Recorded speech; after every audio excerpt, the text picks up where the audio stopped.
when we will get bad smell after we wake up? Do you know that? Anybody? So see, why we will add some drops of buttermilk to lukewarm milk to make her. Do you know what is the reason behind that?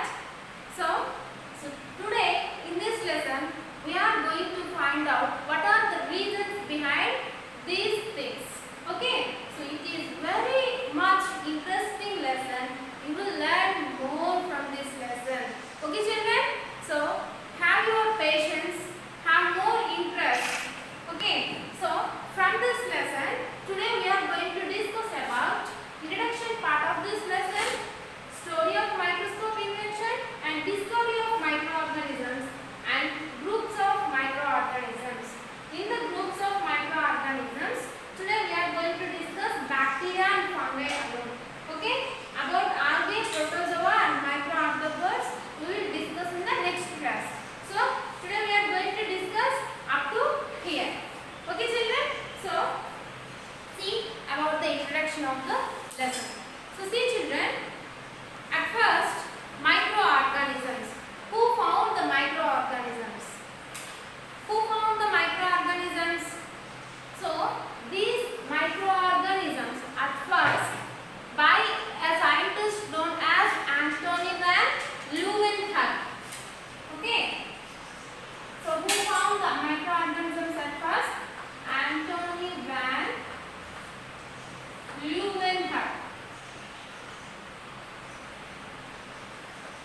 In the year 1674. Okay, Antony van Leeuwenhoek in the year 1674, he made a single lens microscope. Okay, at first single lens microscope was made by Antony van Leeuwenhoek in the year 1674. Actually, Antony van Leeuwenhoek, he was a fabric merchant, but he had much interest on making lenses.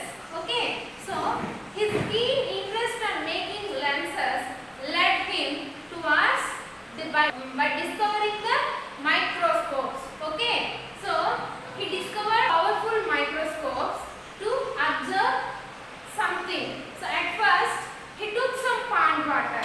Okay, what he took? He took some pond water. Right. So he observed that drop of pond water under the microscope. He used powerful magnification power to his microscope. Okay, with the magnification power, what he observed in the pond water means he observed some moving animals are there in the pond water, drop of pond water. Okay, so he named these moving animals as animalcules. How he named this? He named those moving animals as animalcules in the year 1678. Okay children, so later he named these animalcules as bacteria. Okay, what he named these animalcules later? Bacteria. So along with the moving animals in the pond water sample, he also observed many other organisms are there. So later, by observing moving animals, the respective names to the microorganisms has been given as fungi, algae, protozoa, microarthropods. Understood children? So this is the story of microscope invention and discovery of microorganisms. So at first the microscope was discovered by Antony van Leeuwenhoek in the year 1674. Actually he was a fabric merchant, but he had keen observation, keen interest on making powerful lenses. So with his interest, he made more powerful microscopes. So under the microscope he took a pond water. In the pond water he observed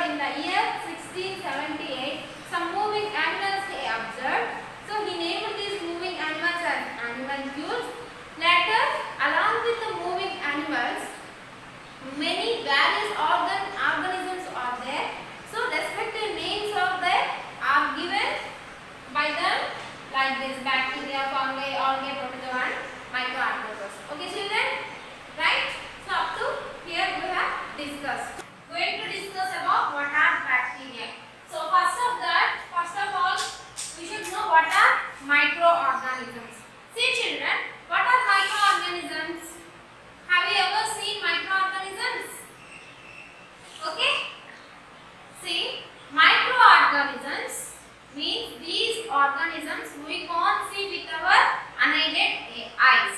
Okay, so we can't see with our naked eyes directly. So these organisms we will observe with the help of microscope only. Understood? So the organisms which we observe through with the help of microscope, those organisms are called as microorganisms. Microorganisms are very tiny organisms. Okay, so they are micro means what? Small. Organisms means normal organisms. Okay, microorganisms are very small organisms. These organisms we can't see with our unaided eyes. Okay, so with the help of microscope only we will observe these microorganisms. Where these microorganisms will be observed. Okay, these microorganisms we will observe everywhere in the world. Okay, where we found these microorganisms means these microorganisms can live everywhere in the world. Okay, so in the air, in the water, in the soil, they will be present everywhere in the world. Okay, so they will be lying in our hands also, in our skin also. So they present everywhere in the world. Okay, children. So let us see. These microorganisms have divided into 5 groups. What are the 5 groups of microorganisms means? Bacteria, fungi, algae, protozoa and microarthropods. Okay children, first we will discuss about what are bacteria. So in this class we are going to discuss about what are the general characters of bacteria, how they will be useful and how they will be harmful to the living organisms. Okay children, see, microorganisms are as well as being helpful to the human beings, they are also harmful. They are friends to us as well as they are foes to us. But all the microorganisms are not harmful as well as all the microorganisms are not beneficial for us. Okay, so they are, some of them are friends to us and some of them are foes to us. Okay children, so what are general characters of bacteria? See, these bacteria are unicellular in nature. Children, do you know what are unicellular? Uni means one, cellular means they contain cells. Okay, these bacteria are unicellular in nature. That means they contain only a single cell. Understood? They contain only a single cell. So we are multicellular organisms. In our body we have more number of cells. Our body has made up of more number of cells. But bacteria is made up of only a single cell. So that's why it is called as unicellular organisms. And see, they are colonial in nature. So what is meant by colonial? So some of you feel very scared to be alone, right? So I will be scared to alone. Okay, always I want to be with my friends. Okay, like that. Bacteria also likes to live with others. Okay, they won't like to be alone always. They are always colonial in nature. Okay, they always live in groups. Understood? So that's why this bacteria is known as colonial. Okay, so why? Because they have some colonies. So they will live in some groups. They won't like to be alone. Okay, so that's why they are colonial in nature. Next, see, these bacteria are prokaryotic in nature. What about we are eukaryotic organisms. Do you know what are prokaryotic organisms and what are eukaryotic organisms? So prokaryotic means pro means first, karyon means nucleus.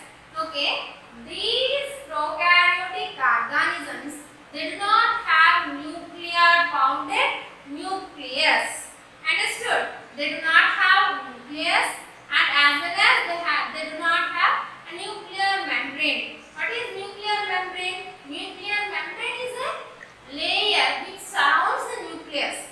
Okay? These bacteria, they do not contain a nucleus along with the nuclear membrane. So that's why these organisms called as prokaryotic organisms. Okay, children, understood?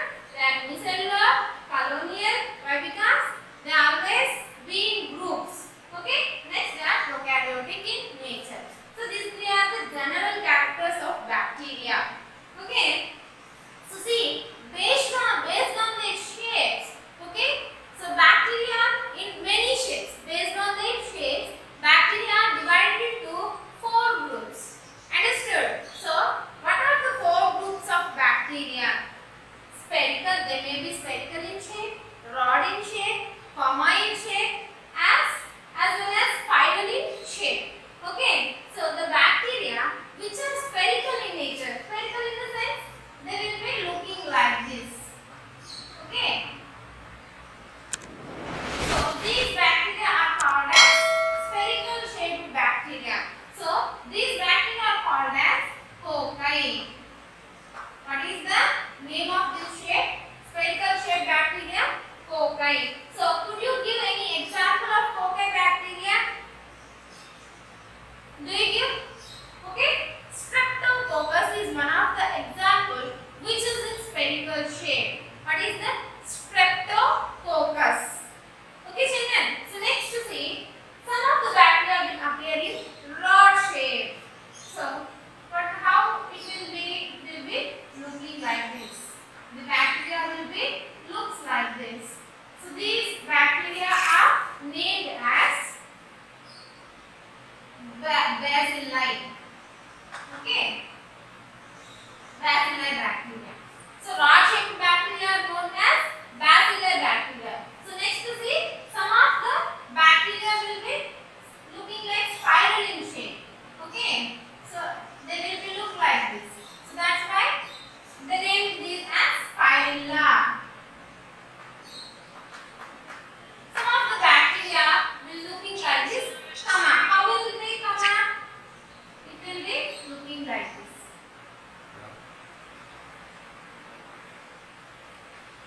Okay. These bacteria are known as Vibrio. Okay.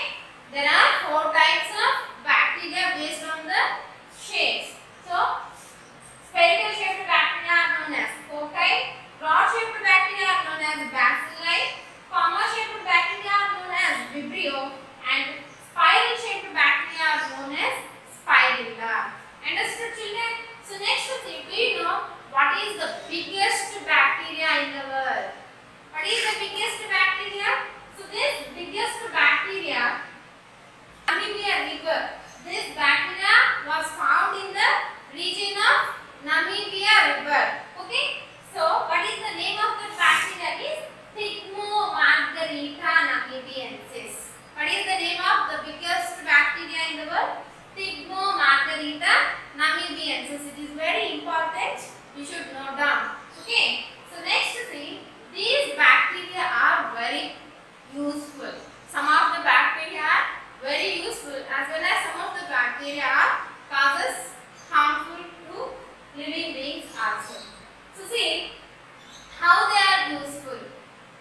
So they will be useful in fermentation process. Fermentation process means see when we kept some dough in the bucket, so after one day or after some hours we will observe it will increase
They are always group.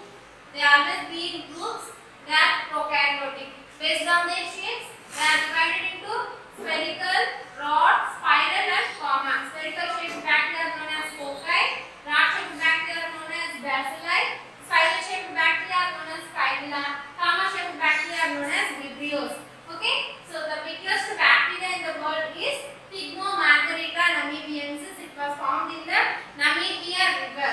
Okay. So these bacteria are helpful in the fermentation process, the production of antibiotics, vaccines, and in the process of digestion in the human beings in the intestine region. Okay. So the cholera is caused by Vibrio cholera bacteria. Syphilis is caused by Pallidum bacterium, and leprosy is caused by Mycobacterium leprae, and tuberculosis is caused by Mycobacterium tuberculosis. Okay children, this is about bacteria. So see children, lactobacillus. Okay, in the first we have discussed about how we will make how the milk will be turned into curd. So in the buttermilk sample we will found one bacteria known as lactobacillus. Okay, the bacteria which is present in buttermilk is known as lactobacillus. It is rod-shaped bacteria. Okay, due to presence of the lactobacillus bacteria, the milk will be turned into curd. Okay, this is the reason behind this. Think how amazing is it, right? Okay children, next to see about what are fungi. Okay, so see this fungi, what are the general characters of fungi means, this fungi cell wall was made up of chitin. Okay, the material which is present in the cell wall of fungi is known as chitin. Okay, so it is very important, you should remember. Okay, next to see, these fungi are heterotrophic in nature. So heterotrophs means we already learnt. So autotrophs means which they can prepare their food materials by themselves are known as autotrophs, and heterotrophs means they will depend on others for their food needs. Okay, so these fungi will depend on others for their food needs. That's why they are known as heterotrophs. So how on which type of materials they will grow? So this fungi will grow on dead and decaying matter. So they will take the nutrients from the dead and decaying matter of animals and plants. Okay. So see, they are mostly used as decomposers. Okay. So they will grow on the decomposed waste materials. They will take nutrients from the decomposed matters. Okay. So next to see, we will see some types of some umbrella-like structures will grow on the trees, bark of trees or rotten materials. Okay, from the rotten material of the tree. So we will observe some umbrella-like structures are growing upon them. Okay, these umbrella-like structures are known as mushrooms. Okay, do you love mushrooms to eat? Okay, mushrooms will give more proteins to us. Okay, they are more proteinaceous in nature. Okay, they are good for our health. So we should not eat all types of mushrooms. So some of the mushrooms are harmful, and some of the mushrooms only will be proteinaceous in nature. Okay, we should not eat all types of mushrooms. Understood children? Next to see, this fungi body is made of long filaments of hyphae. So see, this is a type of fungi. So it is known as filament. Okay, so it is known as hyphae. Hyphae. These together known as mycelium. Okay. Understood children? So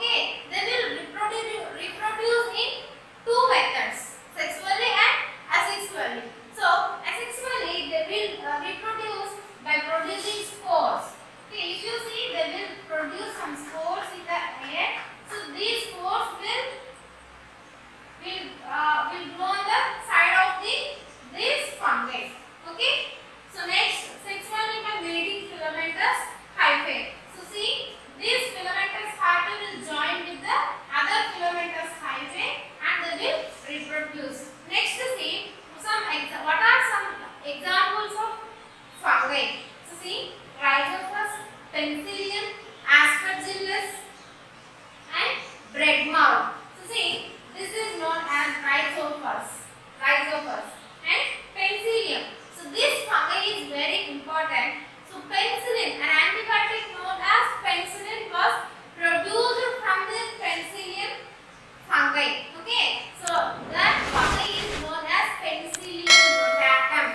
Okay, who found that? Alexander Fleming, a scientist known as Alexander Fleming, found the penicillin antibiotic. He was prepared from a fungi known as Penicillium notatum. Okay, so as per bread mold, we can observe on the rotten bread material.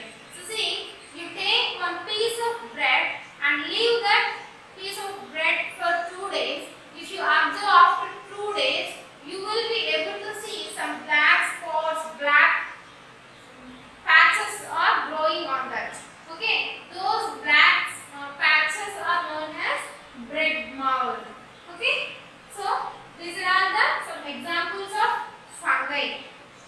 Okay, next to see how they are beneficial and how they are harmful to us. The fungi are useful in the manufacture of beer, wine, and bread. So each type of fungi will be useful to prepare the production of beer, wine, and bread. So it is known as yeast. Okay, yeast is a type of fungi. So it will be helpful in the production of bread, wine, and beer. Next is the production of antibiotics. So which type of microorganism will be used in the production of antibiotics? So penicillin. Penicillin is an antibiotic. It will be useful. It will be extracted from the fungi known as Penicillium notatum. Okay, and how Aspergillus niger was useful. So this Aspergillus niger was useful for to treat waste management. So nowadays we are observing so many types of methods of waste management. Okay, so in these waste management methods, this Aspergillus niger fungi will be useful. Okay, so next see for suppose how these fungi are useful in the treatment of waste management methods means, for suppose nowadays we are seeing many oil tanks are spoiling many rivers and seas. Okay, not rivers, seas. Seas are polluting with the oil spills. Okay, these oil will not be clear in the surroundings due to that oil. So many organisms which are living in the water, they are dying due to that oil. So that oil will be clear with some types of bacteria and some type of fungi also. Okay, like that these some types of microorganisms are using to treat waste management methods. Okay, how they are harmful to living organisms. See, these fungi causes many infectious diseases to skins, mucous membranes, and intestinal tracts. So the infections on skin, mucous membrane, and intestinal tract. So that type of infection is known as candidiasis. Okay, you also observe on some ointments candid. Okay, candidiasis like that names you will observe on the ointments. Okay, tablets of ointments. Next to see, these fungi spoils many food items. Okay, food items will be spoiled with the fungi. Next,